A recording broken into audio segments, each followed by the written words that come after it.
मेरे प्यारे बच्चों, जय हिंद, जय भारत, वंदे मातरम।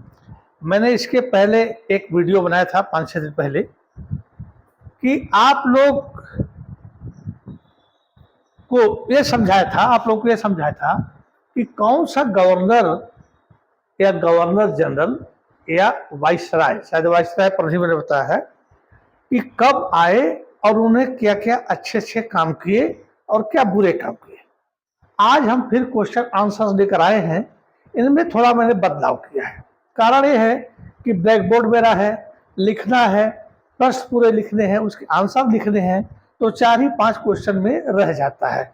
तो क्यों ना हम एक अलग टेक्निक अपनाए हैं कि क्वेश्चन लिखे हैं और इसके आंसर मैं बताता चला जाऊंगा। जैसे कुछ को मैंने लिख दिया है और कुछ को जो है बाद में ब्लैक बोर्ड पर लिख करके आपको समझाऊंगा कि कैसे उसको किया जाए, जो युग्म है, जो सुमेलित है या सुमेलित नहीं है, या कुछ कार्यकाल कैसे हैं, तो उनको मैं करूंगा। जैसे आपको पहला क्वेश्चन है, ईस्ट इंडिया कंपनी का राजपूत राज्यों से सहायक संधि करने का मुख्य उद्देश्य क्या था? ये आरटीएस प्री 1992 में आया हुआ है। इसमें क्या 4 ऑप्शन दिए हुए हैं, तो जो 4 ऑप्शन दिए हैं उनको मैं पढ़ करके सुना देता हूं और आप लोग उनमें से मैंने ये आंसर किया है, अंग्रेजों की प्रभुता स्थापित करना। अब 4 ऑप्शन है दोस्तों, ये तो पूरा लिखूंगा तो आपको बोर्ड पर नहीं आएगा, थोड़ा थोड़ा आपको मिलेगा। इसलिए मैंने क्या किया है कि इसको जो है ऐसे कोशिश किया हूं कि मैं आपको ये बता दूं कि क्या क्या ऑप्शन है। तो ऑप्शन ए है शत्रुओं के विरुद्ध सैनिक सहायता प्राप्त करना। अब देखिए, ईस्ट इंडिया कंपनी क्या था? शत्रुओं के विरुद्ध सैनिक सहायता प्राप्त करना, ये था। मराठों पिंडरियों के आक्रमण से इन राज्यों की रक्षा करना। उसके बाद खिराज के रूप में धन प्राप्त करना। और लास्ट में है अंग्रेजों की प्रभुता, अंग्रेजी नहीं है, अंग्रेजों की प्रभुता स्थापित करना। तो ये जो है ईस्ट इंडिया कंपनी का राजपूत राज्यों से जो सहायक संधि का करने का मुख्य उद्देश्य था, वह था अंग्रेजों की प्रभुता स्थापित करना। और ये आया है राजस्थान एडमिनिस्ट्रेटिव सर्विस में अप्रैल 1992 में। अब क्वेश्चन आता है, निम्न युग्मों में से कौन सा सुमेल नहीं है? अब इसी को हमें समझाना पड़ेगा, तो उसको मैं बाद में इनको मिटा करके और उसके बाद मैं उसको लिख दूंगा और उसके बाद उसका एक्सप्लेन करूंगा। उस समय जब नेपोलियन बोनापार्ट सख्त के सामने यूरोप के लिखने में गलत हो जाता है, यूरोप के राज्य धराशायी हो रहे थे, निम्न गवर्नर जनरल में से किसने भारत में ब्रिटिश पताका फहरा रखी थी? IS 1999। अब देखिए, कहता है कि उस समय जब नेपोलियन बोनापार्ट नहीं यूरोप के राज्यों को धराशायी कर रहा था, वो तो हिंदुस्तान में कौन गवर्नर जनरल था जिसने ब्रिटिश राज की पताका को फहरा रखा था, डरा नहीं था? क्या काम किया था उसने, उसके बारे में हम बोलते हैं। तो ये जो था लॉर्ड वेलेस्ली, इसने क्या किया था? सहायक संधि किया था।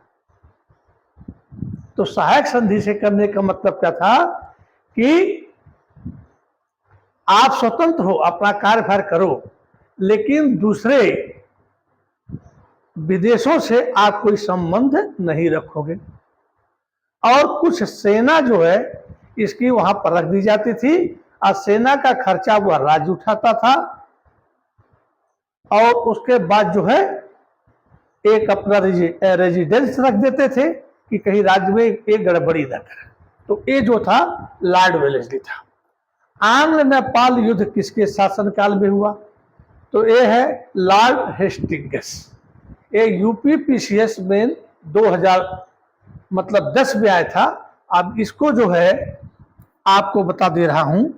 आंग्ल नेपाल युद्ध जो है, अब इसमें जो है ऑप्शंस देता है, Lord Cornwallis, Lord Hastings, Lord Wellesley और वारेन हेस्टिंग्स। तो वारेन हेस्टिंग्स तो हो नहीं सकता, क्योंकि ये पहला गवर्नर जनरल था। गवर्नर भी था और उसके बाद 1774 में गवर्नर जनरल भी बन गया। 1772 में आया था, 73 तक तो गवर्नर था और 1774 में ये गवर्नर जनरल बना। ये लॉर्ड वेलेस्ली ये 1798 में आया था, इसने सहायक संधि की थी, तो इसका भी जो है विश्व युद्ध नहीं लड़ा था क्योंकि 98 आया था और 1905 में चला गया था। ये 1705 में 1805 में चला गया था। ये लॉर्ड हेस्टिंग्स जो है, ये जो है मराठों से जो है क्या कहते हैं, मतलब आंग्ल नेपाल युद्ध, नेपाल और अंग्रेजों के बीच जो हुआ था, तो उस समय लॉर्ड हेस्टिंग्स था। ये 1815 में सुगौली की संधि हुई थी। मैंने इसीलिए पहले आप वाले वीडियो में दे दिया है कि कौन कब शासक आया और कब से कब तक रहा। उसको आप जब याद कर लेंगे तो आपको इसको आंसर देने में प्रॉब्लम नहीं होगा। उसमें बहुत कुछ पूछा जाएगा, इसलिए मैंने बोर्ड पर वो लिख दिया था।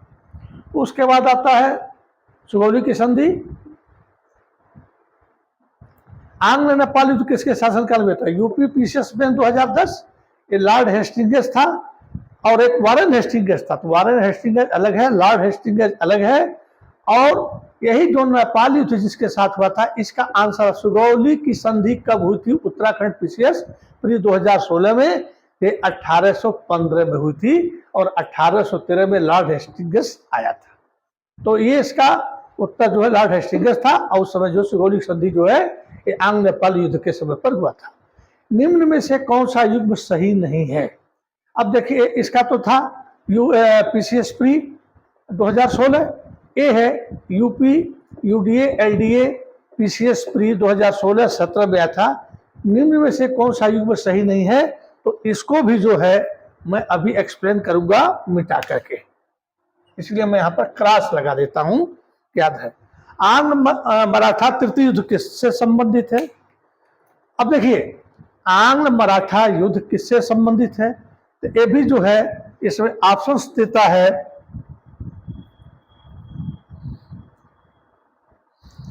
Lord Cornwallis, Lord Hastings, Lord Wellesley और वारेन हेस्टिंग्स। तो इसका जो है लॉर्ड हेस्टिंग्स है। इसने आंग्ल मराठा तृतीय युद्ध में अंग्रेजों को, मराठों को हरा दिया और उनको मजबूर कर दिया संधि करने के। उसके बाद क्वेश्चन आता है, सर थॉमस रो कब मद्रास के गवर्नर रहे? UP PCS pre 2016, sir Thomas Roe कब मद्रास के गवर्नर रहे? उत्तर प्रदेश पीसीएस प्री 2016 से 1820 में आए थे और 1827 तक मद्रास के गवर्नर जनरल रहे।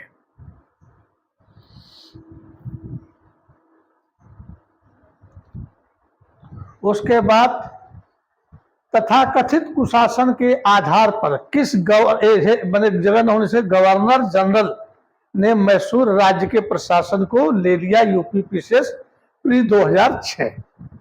तो इसमें आता है कि किसने ले लिया था? तो यह जो है लॉर्ड विलियम बेंटिंक जो है, यह शांति की नीति अपनाए थे, लेकिन इन्होंने मैसूर राज्य को अंग्रेजी राज्य में मिला लिया था। इन्होंने काम किया था। तो ये जो है 1831 में ये मैसूर राज्य को मिला लिए थे। और एक और राज था कुर्ग। तो ये मैंने आपको पहले बताया भी है। आज यदि आप ध्यान से देखेंगे तो आपको कोई समस्या नहीं आएगी कि आपको कैसे क्या करना है। तो मैं ये मिटाता हूं और जो दो क्वेश्चन है सुमेलित वाले हैं उनके बारे में आपको मैं समझाता हूं, क्योंकि बिना लिखे हुए बोर्ड पर आप इसको समझ नहीं पाएंगे। मैंने इसका एक स्क्रीनशॉट भी ले लिया है जिससे कि आप लोगों को वो डाल दूंगा और क्वेश्चन उसमें आपको ठीक ठीक समझ में आ जाएगा।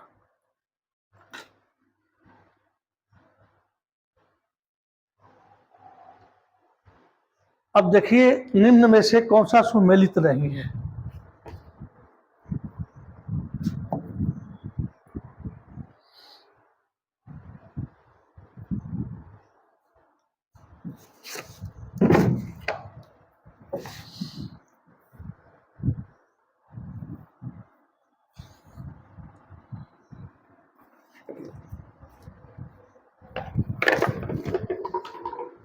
इसमें मैंने आपको बताया था बक्सर का युद्ध,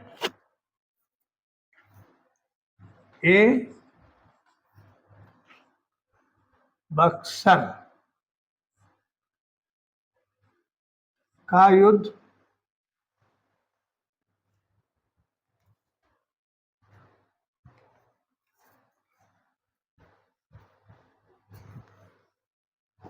सहायक संधि, सहायक संधि,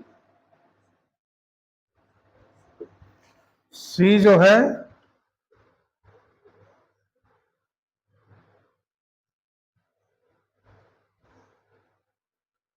तो बक्सर का युद्ध और सहायक संधि, भारत में ईस्ट इंडिया कंपनी का एक एकाधिकार समाप्त, भारत में ईस्ट, यहां एक करके सुना, ईस्ट इंडिया कंपनी, भारत में ईस्ट इंडिया कंपनी का एकाधिकार समाप्त, का एकाधिकार समाप्त और दी है बच्चों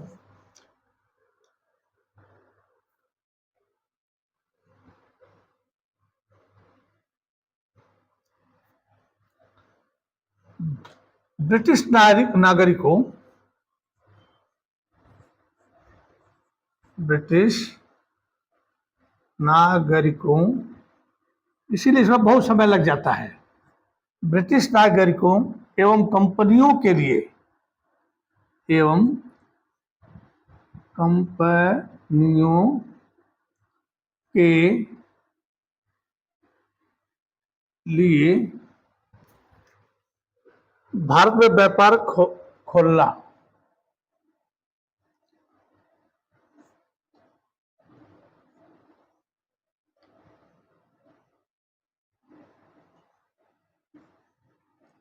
खोलना। अब देखिए, निम्न युगों में से कौन सा सुमेल नहीं है?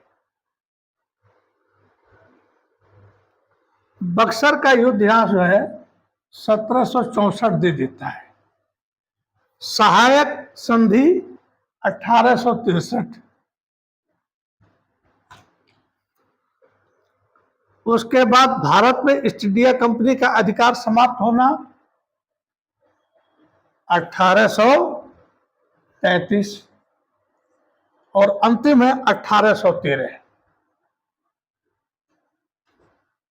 अब देखिए, इस ऑप्शन को लिखने में आपको कई आंसर्स मिल जाएंगे। कहता है निम्न युगों में से कौन सा सुमेल नहीं है? UP UDA LDA special main 2010 के एग्जाम में आया है। तो बक्सर का सुमेल नहीं है। बक्सर का युद्ध 1764 में बक्सर की जगह पर हेक्टर मुनरो जो है अंग्रेजों के सेनापति थे और 3 राजाओं की सेना जो है, नवाबों की सेना जो है बक्सर के युद्ध में लड़ी थी। शाह आलम द्वितीय, सिराजुद्दौला नहीं, शुजाउद्दौला अवध का जो नवाब था, और उसके बाद मीर कासिम। जिधर 50,000 से ऊपर की सेना थी और उधर 7,000 सेना थी और हमारी भारतीय सेना हार गई। क्यों हार गई? कि ये लोग परमानेंट सैनिक नहीं रखते थे और जब युद्ध होता था तो उनके जो करिंदे होते थे, जो दीवान होते थे या फौजदार होते थे, ये लोग अपनी सेना लाते थे। ये भी जो है परमानेंट सेना नहीं रखते थे और एक बार मुनादी हो जाता था चलो चलो युद्ध लड़ना है। तो इस युद्ध में क्या होता था कि यदि हम जीत जाते थे, आदमी बहुत आ जाते थे, ये पिंडरियों भी ऐसे किए थे, मराठे भी ऐसे किए थे, तो उसमें यदि जीत जाते थे तो लूट का जो सामान मिलता था वो सैनिक अपने में बांट लेते थे और कुछ राजा ले लेते थे। तो लोग चल देते थे। बंदूक चलाने ठीक से नहीं आता था, तोप चलाने नहीं आता था, युद्ध की रणनीति नहीं आता था, जो कि हम पलासी के युद्ध में आसानी से हार गए। जब 50,000 की सेना सिराजुद्दौला चला, उसके साथ मीर जाफर था, उसके बाद कई लोग थे। लेकिन जब बारिश आई तो ये जो है अपने तोप के गोलों को ढक नहीं पाए, क्योंकि प्लानिंग नहीं किए थे। और लॉर्ड क्लाइव 3000 की सेना लेकर के, थोड़ी सी तोप लेकर के, और वह जीत गया, क्योंकि जैसे बारिश आई उसने तिरपाल से गोलों और बारूदों को ढक दिया। और ये जो है सिराजुद्दौला की सेना ये नहीं की थी, क्योंकि इसमें से तो गद्दार थे ना, मीरचंद थे, जगत सेठ थे, मीर जाफर था, और भी चुपके से मिले हुए थे। क्योंकि हमारे भारतवर्ष में चाहे देखो दोस्तों, हिंदू का राज्य हो चाहे मुसलमान का राज्य हो, इसमें गद्दारों की कमी नहीं थी और आज भी कमी नहीं है। आज आप देखते होंगे, मुझसे अच्छी तरह से जानते होंगे, मैं पॉलिटिक्स में कोई ज़्यादा इंटरेस्ट नहीं रखता हूं। मैं अपना पढ़ने और पढ़ाने में रिटायर होने के बाद मैं शुरू कर रहा हूं। तो बक्सर का युद्ध ये हुआ था, सहायक संधि 1863 पर है। भारत में ईस्ट इंडिया कंपनी का एकाधिकार समाप्त 1833 के नियम के अनुसार ये हो गया था। 1833 में पहले सिर्फ ईस्ट इंडिया कंपनी ही व्यापार करेगी, लेकिन ऐसा नहीं था। अब अन्य लोग भी इसमें इंग्लैंड के आकर के व्यापार कर सकते थे। ब्रिटिश नागरिकों एवं कंपनियों के लिए भारत में व्यापार खोला गया। 1813 में वहां के महारानी ने 1813 में कह दिया था कि हमारे अन्य लोग भी, अन्य कंपनियां भी ब्रिटिश की पूर्व राज्यों से, भारत से व्यापार कर सकती हैं, लेकिन एकाधिकार जो था कि हम ही करेंगे, इनको उठाकर 1833 में ईस्ट इंडिया कंपनी का अधिकार को समाप्त कर दिया गया। और ये बहुत गदर करते थे, बहुत मुनाफा कमाते थे। बक्सर का युद्ध हो, प्लासी का युद्ध हो, जो भी हो, कई कई लाख पाउंड घुस लेते थे। लॉर्ड क्या कहते हैं, जो पहला युद्ध लड़ा था सिराजुद्दौला सा, लॉर्ड क्लाइव, हुआ 2,32,000 पाउंड का पर्सनल घुस दिया था। ये जो है कंपनी की सेना के जो जवान थे, जो सैनिक थे, उनको धन देते थे। दस्तक प्रथा थी कि दस्तक प्रथा एक पन्ना होता था, उस पर दस्तखत कर दिए, माल पर चिपका दिए, भारतीयों का माल है, अंग्रेजों को पैसा देकर के चिपका दिए, ये अंग्रेज का माल है, और चला जाता था बिना टैक्स दिए। तो इसीलिए मीर कासिम ने दस्तक प्रणाली को खत्म कर दिया था कि जब हमें मिली नहीं रहा, उसको पता चला, तो अंग्रेजों का ने अपना एकाधिकार समझ लिया था कि हमें दस्तक रहा है। तो मीर कासिम ने कहा नहीं, कोई चुंगी नहीं देगा, जब आप नहीं दोगे तो हमारे भारतीय व्यापारी भी चुंगी नहीं देंगे। इसलिए जो है अब अंग्रेजों को घाटा होने लगा दस्तखत करने से। तो अंग्रेज तो हमेशा ही, देखो अच्छी बता दूं, विदेश में आए थे एन के प्रक्रिया वो राज्य करने। चाहे नंदलाल चटर्जी को मैंने आपको बताया था कि फांसी दी गई वारेन हेस्टिंग्स के समय पर, तो उसने यही कहा था कि इसने मिर्जाफर की बेगम के नाबालिग पुत्र का संरक्षण लेने के लिए 3.5 लाख रुपया इसने लिया है। और इन पे थे कलकत्ता में न्यायालय की स्थापना की, सुप्रीम कोर्ट की, वारेन हेस्टिंग्स थे, और अपने ही आदमी को चीफ जस्टिस बनाया और उससे दबाव डाल करके झूठ बोलने के आरोप में नंदलाल चटर्जी की फांसी करा दी। भारत में पहली फांसी ये हुई थी अंग्रेजों के द्वारा, ये भी याद कर लेना। तो ये जो है आपका सहायक संधि जो है, 2 प्रकार से हम देखते हैं। पहली सहायक संधि जो है 1765 में इलाहाबाद की हुई थी, लॉर्ड क्लाइव और मुगल शाह आलम द्वितीय में, और एक हुई थी सिराजुद्दौला के साथ, लेकिन 1765 में होती। दूसरी सहायक संधि जो अंग्रेजों ने किया था, तो उन्होंने जो सहायक संधि किया था, तो इसने किया था 1798 में शुरू किया था, और लॉर्ड वेलेस्ली जो है उसका जन्मदाता था, लेकिन लॉर्ड क्लाइव पहले ही कर दिया था। और फ्रांसीसी डुप्ले वगैरह जो है उससे भी पहले, क्लाइव से भी पहले दक्षिण भारत में, मैसूर राज्य में इन्होंने किया था कि मेरी सेना ले लो, और जब दूसरा मतलब किंग मेकर की भूमिका निभाते थे दक्षिण भारत में, तो अब मेरी सेना ले लो, इतना राज्य हमको मतलब क्षेत्रफल दे देना जिसका दीवानी मुझे मिल जाए और सैनिक का खर्चा देना, और सेना हमारी आपकी तरफ से लड़ेगी, आपकी भी सेना लड़ेगी, लेकिन आप बिना मुझसे पूछे किसी दूसरे राज्य से समझौता नहीं करेंगे। और दूसरे राज्य के सैनिक या अधिकारी या दूसरे देश के सैनिक अधिकारी आप बिना मेरी परमिशन के आप नहीं रखेंगे। तो दोस्तों, तो ये हो गया आपका ये सहायक संधि 1863 कहता है, जबकि 1798 में हुआ था लॉर्ड के समय में। तो अब ये मिटा करके आपको एक दूसरा क्वेश्चन है, उसका जरा, तो लॉर्ड वेलेस्ली के समय पर सहायक संधि हुई थी। अभी ये कौन सा निम्न में से कौन सा युग्म सही नहीं है, तो इसको मैं आपको ऊपर ही लिख देता हूं और उसको भी इसी तरह से एक्सप्लेन करके मैं आपको समझा देता हूं।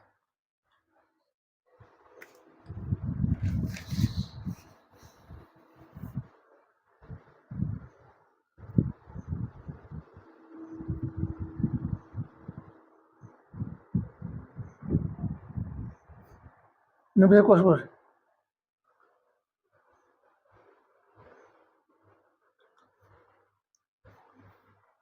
इसको हम ऊपर लाते हैं,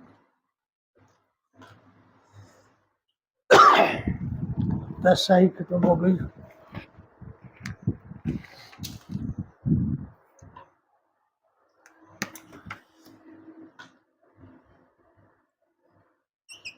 ये क्वेश्चन नंबर 6 का है। Question number 6, Hector Munro, Hector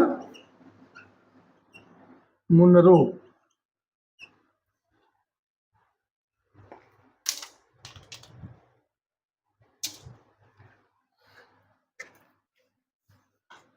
B है,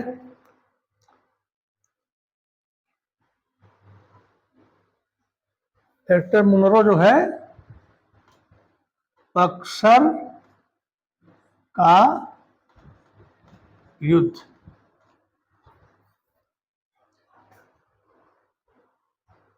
Lord Hastings, Lord Hastings C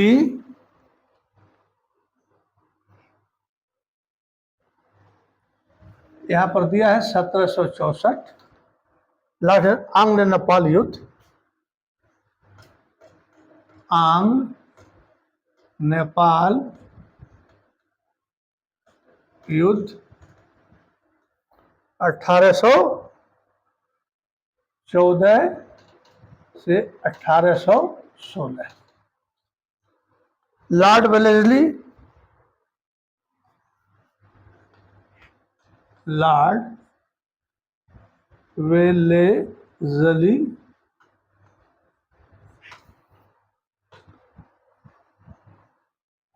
fourth आंग्ल मैसूर युद्ध, फोर्थ आंग्ल मैसूर युद्ध,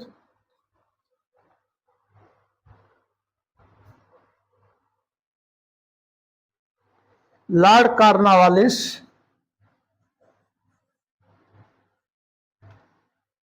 Lord Cornwallis, Lord Cornwallis third आंग्ल मराठा युद्ध, थर्ड आंग्ल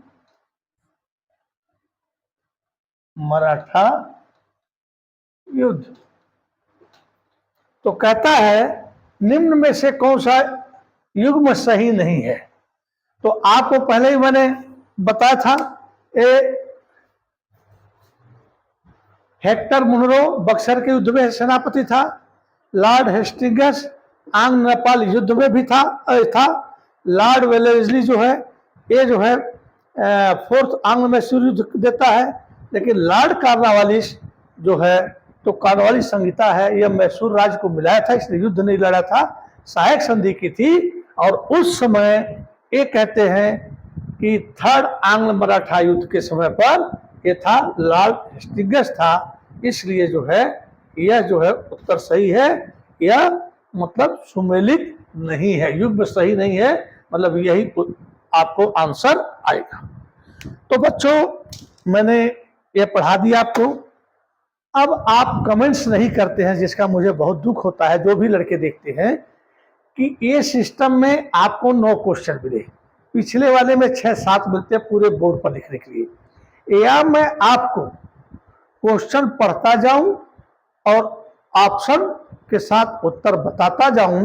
वो 3 चीजें हैं, हमें आपसे रिक्वेस्ट है, क्योंकि यदि आप नहीं करोगे तो मुझे इसको बंद कर देना पड़ेगा पढ़ाना, क्योंकि यह है कि जब तक रिस्पांस नहीं मिलेगा तो हम क्या करेंगे। वो जैसे पहले थे कि बोर्ड पर 5-5 क्वेश्चन लिख करके उसका एक्सप्लेन कर दो, ठीक है, या बोर्ड पर क्वेश्चन लिख करके उसका आंसर दे करके फिर एक्सप्लेन कर दूं, ठीक है, या बोर्ड को कम सहारा लेते हुए और क्वेश्चनों को पढ़ता जाऊं, क्योंकि मेरी वॉइस तो आपके यहाँ रिकॉर्ड होगी ही, क्वेश्चन को पढ़ता जाऊं और उस पर जो है आपको आंसर बताता जाऊं, ये रहेगा। इसी के साथ जय हिंद, जय भारत। और इस समय रात के 10 बज रहे हैं, देखिए, तो गुड नाइट बच्चों, थैंक यू, जय हिंद, जय भारत, वंदे मातरम।